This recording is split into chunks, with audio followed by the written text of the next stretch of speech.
This channel does not promote any violent, harmful, or illegal activities. All content provided by this channel is meant for an educational purpose only. Cancer Healer Center, a new beginning. অক্সফোর্ডে Kellogg কলেজে মুখ্যমন্ত্রী বক্তব্য রাখছিলেন, ঠিক তার ভাষণের সময় ব্যাঘাত ঘটল। কেন ব্যাঘাত ঘটল? আরজিকর থেকে টাটা, পোস্টার, স্লোগান, চিৎকারে বক্তৃতা ভণ্ডুলের চেষ্টা, কিন্তু হাসি মুখেই পরিস্থিতি সামাল দিলেন মমতা। শ্রোতাদের পাল্টা প্রতিবাদে পিছু হটলেন বিক্ষোভকারীরা। মমতার সভায় বিক্ষোভের দায় স্বীকার করেছে এসএফআই ইউকে। বিক্ষোভকারীরা বহিরাগত জানিয়েছেন কেলগ কলেজ কর্তৃপক্ষ। অক্সফোর্ডে যে মুহূর্তে কেলগ কলেজে মুখ্যমন্ত্রীর ভাষণ দিচ্ছিলেন, ঠিক সেই সময় ব্যাঘাত হয়। আরজিকর থেকে টাটা, পোস্টার, স্লোগান, চিৎকারে বক্তৃতা ভণ্ডুলের চেষ্টা, কিন্তু যেই সময় বিক্ষোভ দেখানো হয় মুখ্যমন্ত্রী মমতা বন্দ্যোপাধ্যায়, তিনি কিন্তু গোটা পরিস্থিতিটা হাসি মুখেই সামলেছেন। শ্রোতাদের পাল্টা প্রতিবাদে পিছু হটলেন বিক্ষোভকারীরা।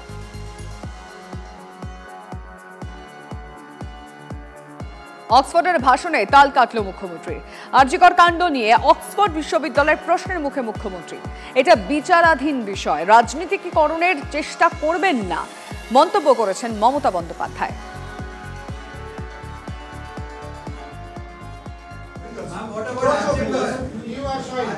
You know, the case is sub judice and also it is central government has taken over. It is not with us. Please don't do politics here. It is not a political state that you can do it with me in my state, not here. And you know better than me, the crowdfunding and all. তিলোত্তমা আন্দোলনের অন্যতম মুখ junior চিকিৎসক অনিকেত মাহাতো, তার সঙ্গে আমরা কথা বলেছিলাম। তিনি এই বিষয়টিকে কিভাবে দেখছেন অবশ্যই শুনবো। তার সঙ্গে ডক্টর মানস গুমটা, চিকিৎসক সংগঠনের নেতা, তার কি মনে হচ্ছে এই বিষয়টাকে শুনুন। যে প্রশ্নটা বারবার উঠছে যে আপনি তিলোত্তমার ঘটনাতে আপনার সুনির্দিষ্ট পদক্ষেপ কি? দ্বিতীয় তিলোত্তমা যাতে না হয়, নবান্নের সভায় গিয়ে আমাদের সাথে যে মুখ্যমন্ত্রীর বৈঠক, সেই বৈঠকে সুনির্দিষ্টভাবে আমরা কিছু দিক নির্দেশ রেখেছিলাম। আমরা বলেছিলাম যে থ্রেড কালচারকে সম্পূর্ণরূপে বিনাশ করতে হবে। আমরা বলেছিলাম স্বাস্থ্য দুর্নীতিকে সম্পূর্ণরূপে উপরে নিগড়ে ফেলতে হবে। তাহলে এই জায়গাগুলোতে যে সুনির্দিষ্ট সদর্থক ভূমিকা বা পদক্ষেপ নেওয়ার প্রয়োজন ছিল, সেই পদক্ষেপগুলো আমার মনে হয় আমরা সুনির্দিষ্টভাবে এখনো দেখতে পাচ্ছি না। একটা প্রতিষ্ঠানের মধ্যে কর্মরত অবস্থাতে একজন চিকিৎসক তিনি খুন হয়ে যাবেন, ধর্ষণ হয়ে যাবে তার, এটা কোনোদিন কোথাও আমাদের জানা নেই এরকম ঘটনা কোথাও ঘটেছে বলে।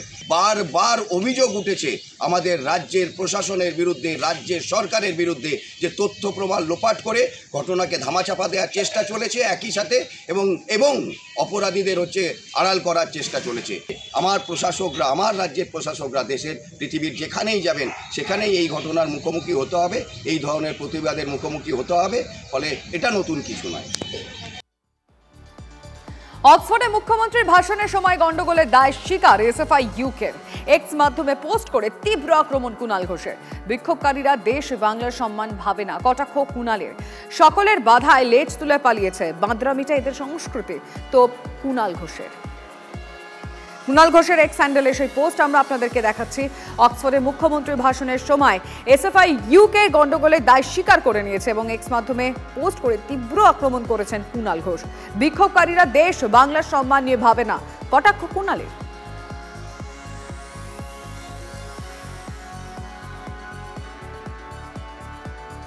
বাংলার মাটিতে প্রতি বছর ড্রপ আউট কেন বাড়ছে?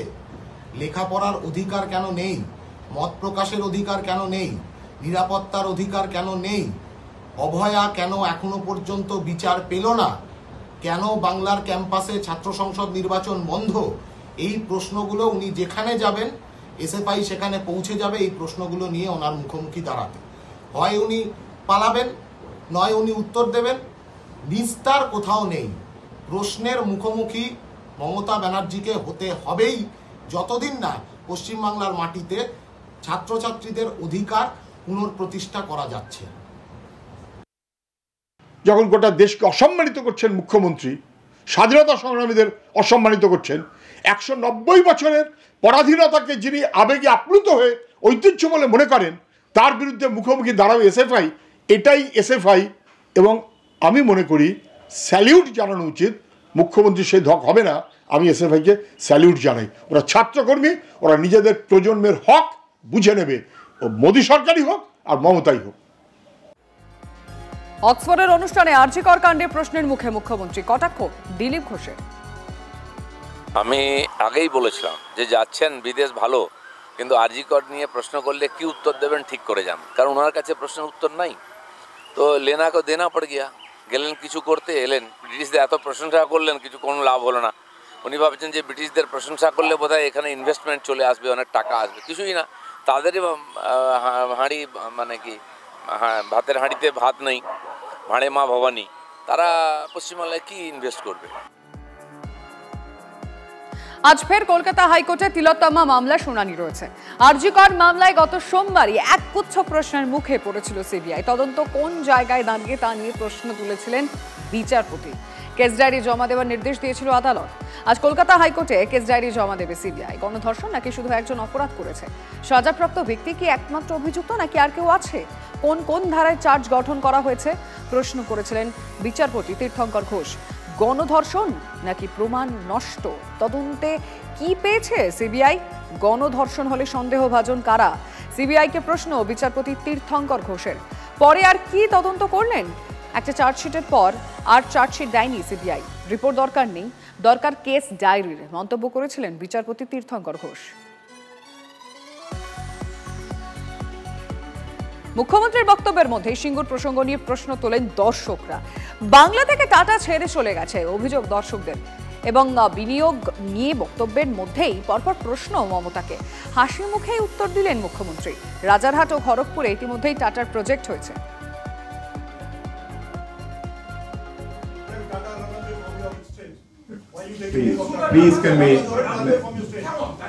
That is wrong. Tata Cognizant, please realize. They have already started Tata Cognizant. But don't lie, I am not lying, please. My brother, please listen. Please listen carefully. I'll be very happy if you ask me the question. I don't mind. Please see the Cognizant, the Tata, they have set up their industry in Kharagpur. They have set up their IT industry in Rajarhat area also. Everybody, everyone. If you ask me, nobody is left out. Only we left out only one sector. That is, we want a direct flight from Kolkata to London. That also British Air. Thank you so much. Because of you, thank you so much. You are welcoming me. Thank you so much. I'll give a sweet to you. Shatarup Ghosh CPM নেতা, তিনি কি মনে করছেন সুকান্ত মজুমদার শুনবো। Cognizant পশ্চিমবাংলায় operation শুরু করেছিল 1996 সালে। মমতা ব্যানার্জি সরকার এসেছেন 2011 সালে। TCS 40 acre Gitanjali park acquire করেছিল, কিনেছিল 2008 সালে। মমতা বন্দ্যোপাধ্যায় ক্ষমতায় এসেছেন 2011 সালে। টাটা মেটালিক্স খড়গপুর, উনি যার কথা বলেছেন, পশ্চিমবাংলায় এস্টাবলিশড হয়েছিল 1990 সালে। মমতা বন্দ্যোপাধ্যায় ক্ষমতায় এসেছেন 2011 সালে। এরকম দোকান কাটা মিথ্যেবাদী এত মিথ্যে কথা বলেন, তারপরে যদি সেই মিথ্যেকে নিয়ে ওনার সামনে প্রশ্ন করা হয়, তুলে ধরা হয়, তখন ওনার মনে হয় যে ওনাকে অসম্মান করা হচ্ছে, দেশকে অসম্মান করা হচ্ছে। টাটা চলে গেছে, এটা পশ্চিমবঙ্গের জন্য অত্যন্ত খারাপ ঘটনা ঘটেছিল। আজও তার ব্যাকল্যাশ, যাকে ইংরেজিতে বলে, তার প্রভাব আজও বাংলার শিল্পায়নে বারবার পড়ছে। এই 14 বছরে আমরা মুখ্যমন্ত্রীকে একটিও শিল্প কলকারখানার ফিতে কাটতে দেখতে পাইনি এখনো পর্যন্ত। আগামী দিনেও দেখতে পাবো কিনা আমার যথেষ্ট সন্দেহ আছে। তবে এটা ঠিক, আমরা প্রতিশ্রুতি দিচ্ছি যে ভারতীয় জনতা পার্টির সরকার 26-এ গঠন হওয়ার পর আমরা টাটাকে ফেরত আনবো। এবং টাটা যেরকম উত্তর পূর্ব ভারতে, যেখানে কেউ ইনভেস্ট করতে যাইতো না এক সময়, মোদিজি আসার পর পুরো সিনারিও চেঞ্জ হয়ে গেছে। সেই টাটা আসামে বিরাট বড় একটা সেমিকন্ডাক্টর হাব তৈরি করছে। ভারতবর্ষে দুটো হচ্ছে, তার মধ্যে একটা আসামে হচ্ছে। আমরাও আগামী দিনে এই ধরনের ইনভেস্টমেন্ট টাটার সাথে কথা বলে পশ্চিমবঙ্গে আনার ব্যবস্থা করব। টাটা আবার ফিরে আসবে। বিশ্ব অর্থনীতিতে ভারত পঞ্চম, ব্রিটেন ষষ্ঠ। 2060 সালে ভারত বিশ্বের অর্থনীতিতে প্রথম স্থান অধিকার করবে বলে দাবি করছে কেন্দ্র। যদিও তিনি তা মনে করেন না বলে জানিয়ে দিলেন মুখ্যমন্ত্রী। বিশ্বজুড়েই টালমাটাল চলছে, এই পরিস্থিতিতে দেশ অর্থনীতিতে 1 নম্বর হবে বলে মনে হয় না, অক্সফোর্ডে দাবি মুখ্যমন্ত্রী। By 2060, I predict will be the number 1 economy in the world. And who? India as a country. So I will defer that. There are so many things what I should not speak here. Internal matter, external affairs matter. I cannot disclose. So I have some other opinion also, because every country is facing trouble after this COVID, and also what is going the turmoil situation in the world. I can gauge it. Situation is not that okay. If any turmoil is going on, if the war-like situation, economic war-like situation, how do we expect that it will gain? ভবিষ্যতে বিশ্ব অর্থনীতিতে ভারতে 1 নম্বর হওয়া নিয়ে সন্দেহ প্রকাশ মুখ্যমন্ত্রীর। মমতা বন্দ্যোপাধ্যায়কে নিশানা কেন্দ্রীয় মন্ত্রী সুকান্ত মজুমদার। উনি যেভাবে ভারতবর্ষের মাটির বাইরে গিয়ে ভারতবর্ষের ক্ষতি করার চেষ্টা করছেন, ওখানে বলছেন সাংবাদিকরা বলছে যে অমুক রিপোর্ট অনুসারে ভারতবর্ষে 1 নম্বর অর্থনীতি হতে চলেছে আগামী দিনে, মুখ্যমন্ত্রী বলছে আই ডিফার। আপনি পশ্চিমবঙ্গ ভারতবর্ষের কোনো অঙ্গরাজ্যের রাজধানী, অঙ্গরাজ্য না তার বাইরের কোনো কিছু? আপনি তার মুখ্যমন্ত্রী না অন্য কোনো দেশের মুখ্যমন্ত্রী? আমরা তো সেটা বুঝতে পারছি না। অন্য কোনো দেশের রাজ্যের মুখ্যমন্ত্রী। আপনি ভারতবর্ষের বিরোধিতা করছেন, ভারতবর্ষের মাটি বাইরে গিয়ে অন্য দেশের মাটিতে দাঁড়িয়ে, দেশদ্রোহিতার কাজ। এই কাজ একজন মুখ্যমন্ত্রী সংবিধানের শপথ নিয়ে করা উচিত। আমি যদি বিদেশে যাই, আমি কিন্তু আমার স্টেটের বিরুদ্ধে গিয়ে কথা বললেও তার একটা সীমা থাকবে, তার বাইরে বলবো না। কিন্তু আপনি ভারতবর্ষ পৃথিবীর 1 নম্বর অর্থনীতি হবে, ভারতবর্ষ অর্থনীতিতে ভালো কাজ করছে, আর আপনি বলছেন আই ডিফার। এটা কী ধরনের কথাবার্তা?